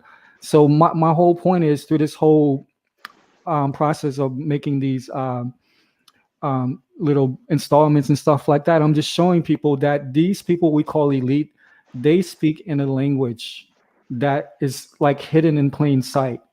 So when they're speaking to us subliminally while speaking esoterically to themselves, meaning that they're speaking a language that only a few are privy to, right? So from my perspective, they're literally using, back in the 90s and shit like that, when I was younger, there was George Bush on the scene and this whole thing of New World Order. And they talk about this New World Order and this great vision that they wanted to create. And they had all of these different installments, even going back from 100 years ago, the 1930s, the United Nations, I'm sorry, the EU, European Union, was literally manifested like in the 30s or 40s. You know what I'm saying? The European Union has been around for that long as a body, but we never even heard of the European Union as like a collective group until 2000, the late 90s or something like that. So my point is, these people do things like behind the scenes. They do things well in advance, and by the time we are hearing about it, it's already done. So what I discovered with this blockchain and this blockchain technology is that they are literally going to use this in order to trap the people. It's so great that it's interoperable, right? It's so great that it's trustless and that it's immutable and all of these things, but it has there's polarity to this. If everything was everything and we could trust these people that we called our leaders, and you would tell me that this thing is immutable, right? I'm thinking, yeah, that's fucking great. That means all my shit, I don't ever have to worry about anything that I can't control. I can see everything is above board, but at the same time, that means everybody can see me. You know what I'm saying? That means for instance, with this product Hex, another good thing that Richard did was set it up through Uniswap. It's decentralized, truly. There's no KYC. right? There's none of that Yeah. stuff. You put in your Yep. details, boom, and your shit is done. Now, all these other blockchain companies, I won't name them, but all you got to do is, again, anybody's talking about interoperability and leveling the playing field and banking the unbanked. Why do they only exist on these centralized exchanges? If they were really for the people, if they're really trying to put the power in the hands of the people, like they're saying, why do they only exist on these centralized exchanges? Why don't we even have the option? You know what I'm saying? To actually utilize this blockchain technology as it was meant to be. And the answer that I've gotten through my research is because they're actually in on it. Let me just put it like this. You think that there's a coincidence that these startup companies like Ripple, XRP, and Stellar XLM, right? You think that these all of the companies, these are the only ones on the planet that's been able to sit down with bankers, world leaders, the number one Fortune 500 companies around the fucking planet consistently. These two companies are the only one that's been able to have this space with these guys. You know what I'm saying? And on top of that, you got these individuals from the same individuals that were responsible for the banking crash in '08. Some of the ones that were in these banking companies and stuff like that, I see them going to and from Ripple. I see XLM going to and from the government. So again, not to even belabor this, but what people need to understand is whatever your gains are in crypto, please don't think you're just going to pack your bag and go run to the hills. And this is one of the things that really has been bothering me as I've been coming along, that nobody is even aware of what's really going on. People really think that they're going to let you make all these potential earnings where people like me and you actually have a design as to how we think we can make this world a better place. You think they're gonna really let us make all of these mad gains? Our bags are so packed, we're going to the moon, and they're not gonna have something already in place, a mechanism to corral all of that. So my thing is, I really want people to understand that if you make these gains, even if you don't link up with somebody like myself, somebody like Deep or whatever, right? You need to understand that this is not a game. There is no freedom unless we create it for ourselves, because what they have in store for us right now, what's the point of having mad bags and mad gains if you're a prisoner within your own reality? And I hate to get so deep and so dark or whatever with regards to this conversation, but this is the reality that's in front of us. So again, I just hope that people really understand, at least what I'm trying to say with regards to this is that, we need to look out for each other. There's no division amongst the people. There is no division amongst the people. The division is with these so-called elites, the deplorables that tell you who your enemy is when truly they are the real enemy. Look at their policies. Look at what they've done to you as Americans. I'm sitting over here in Australia. I'm chilling. You know what I'm saying? Like, bro, like from the very beginning, they're throwing out money to corporations, small business like myself, people who may be on welfare, everywhere in between. They took care of us over here. You know what I'm saying? Why can't America do that? What's going on with your so-called leaders that they can't even take care of you in the worst crisis that's, we've seen, at least in my lifetime? You know what I'm saying? I've never seen everything shut down like this. But what are they trying to do? Foment more division, foment more separation, have you cheering for a Democrat or Republican when the truth be told, both of those work for the same team, and it's not you. You're not on that team. Exactly. 100% agree. So, that's kind of what it is. That's my soapbox. That was one of the major issues that I wanted to touch on today, that, essentially, again, make these gains with whatever, blockchain you deal with, whatever coin that you favor. But do understand, and hopefully, I hope people really connect with like minds and kind of, build with people that will assist in these trying times ahead, for sure. And I'm saying that as I'm literally been over here chilling. Nothing has changed about my lifestyle in where I am, the state that I'm in Australia. Nothing has changed about my lifestyle. I've never once had to put on a mask. I've never been asked to put on a mask, right? I have lost a couple of contracts because I refused to get a flu shot.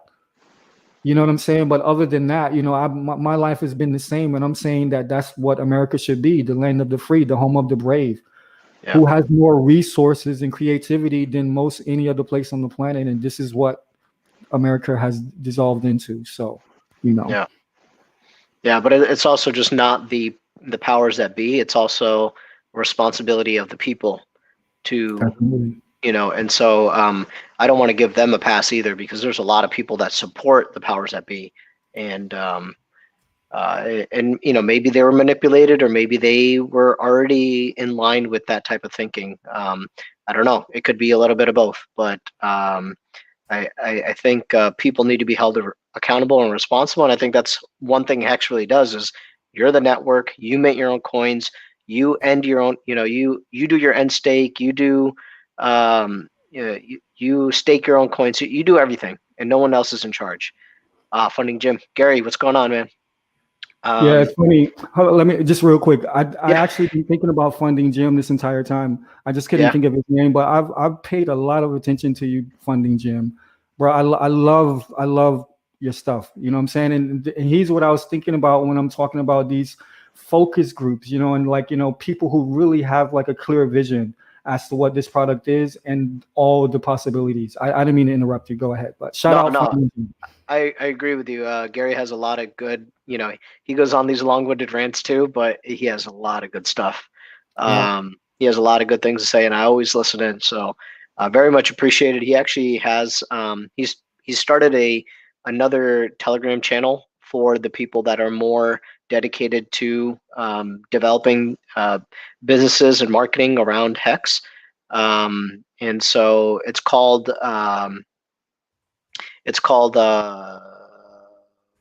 HexFlex. Yeah. You'll have to go to his channel to find it. But it's called HexFlex, and there's a lot of good people in there. And you have to be a public figure, which you are. You have to show your face, things like that. So you actually have to want to be, known about this stuff. And so, but he is working on the things that, like I was thinking, hey, wouldn't it be great for something like this? And then here he just comes up with this idea. So, Gary's got a lot of that. But I don't know if I have much more to say, but I absolutely loved. Kareem, thank you. This is, man, I'm so glad that we connected and we were able to have this meeting, because I think we have a lot of like-minded ideas, and this is probably one of my more passionate talks that I've had with anyone. So I'd like to have you on my stream at some point as well. That'll help you grow your stuff too. So think about that if you like. But yeah, no, definitely.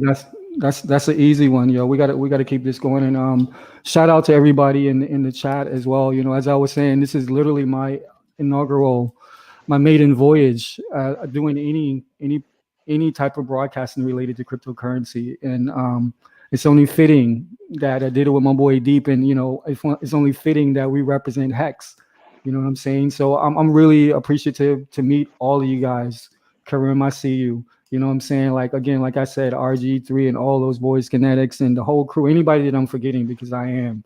You guys don't know this, but I'm hearing you. You know what I'm saying? Like being a rookie in all of this and not really, knowing my way around in the beginning. It was very good to have people that I could actually just tune into and really hear some quality of, like if I want to get into heavy analytics, I'm dealing with Deep or Silver, a couple of the cats that are into that. You know what I'm saying? If I want to get into lifestyle and, just what the guts of Hex is about, I'm definitely looking at all these other guys that have shown me all these different ways to deal with this this Hex scenario and to make sure that I'm doing it properly. So again, shout out to everybody.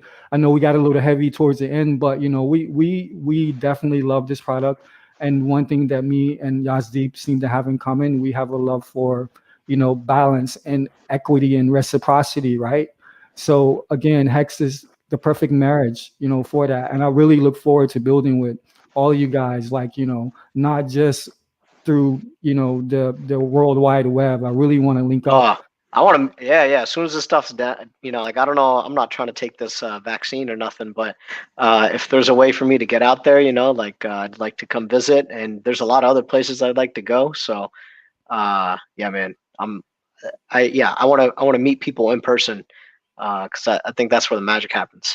Yeah, no doubt. But you guys just linked up, right, a couple of weeks ago. Once you guys, RG. Yeah. And...